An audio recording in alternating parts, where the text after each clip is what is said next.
कि अमेरिका ने जो बम गिराया है इससे क्या उसके परमाणु खत्म हो गए? तो क्या हुआ कि अब ईरान को ये पता था कि कभी ना कभी तो आफत आएगी जी। तो उन्होंने क्या किया कि उन्होंने बंकर्स बनाए 300 फीट नीचे, उसके ऊपर रॉक्स, नेचुरल रॉक्स, कंक्रीट और स्टील प्लेट्स लगा करके कि कोई कन्वेंशनल हथियार, कोई बम मार करके इसको तोड़ ना पाए, क्योंकि ये तो पहाड़ी के बीच में है जी। अमेरिका ही एक कंट्री थी जिसके पास बंकर बस्टर बॉम्ब थे। बंकर बस्टर बॉम्ब क्या करते हैं, 250 फीट काटते हुए नीचे जाते हैं जी। 15,000 किलोग्राम का, फिर दूसरा बम उसी गड्ढे में गिरा देते हैं, तो 250 या 300 फीट पे यू कैन डिस्ट्रॉय एनीथिंग। सो अब ईरान को ये रोकने के लिए इन्होंने ऐसा किया।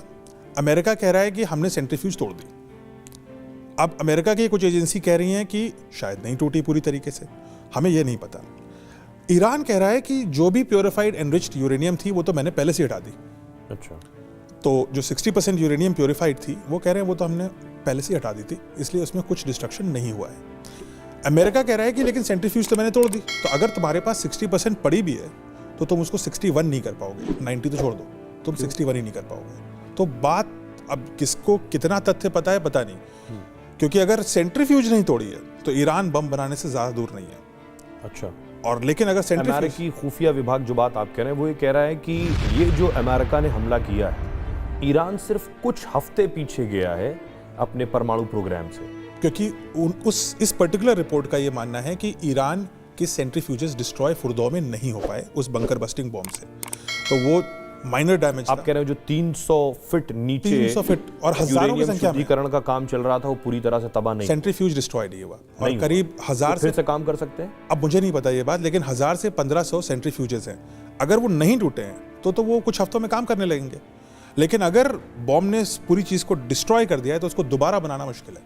तो सारा सवाल यहाँ पे, क्या सेंट्रीफ्यूज डिस्ट्रॉय हुए हैं या बस माइनर डैमेज आया है जिनको हम रिपेयर कर पाएंगे? उसे बनाना मुश्किल इसलिए है क्योंकि उनके साइंटिस्ट मार दिए गए। पार्ट ऑफ द रीजन ये है कि उनके बहुत सारे साइंटिस्ट ही खत्म कर दिए उन्होंने। दूसरा रीजन ये है कि सेंट्रीफ्यूज बनाने के लिए जिस मटेरियल का इस्तेमाल होता है वो आसानी से नहीं बन पाता, क्योंकि सेंट्रीफ्यूज 1500 रेवोल्यूशंस पर सेकंड, 90,000 पर मिनट से चल रहा है।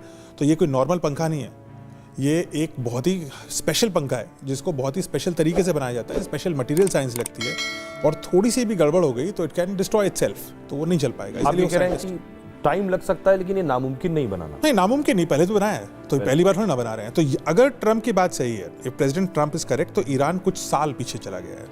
लेकिन अगर उस इंटेलिजेंस रिपोर्ट का हम माने तो ईरान बस कुछ महीने पीछे गया है। अब सवाल यह है कि ये सही है या वो सही है, और ये बात सिर्फ ईरान को पता है।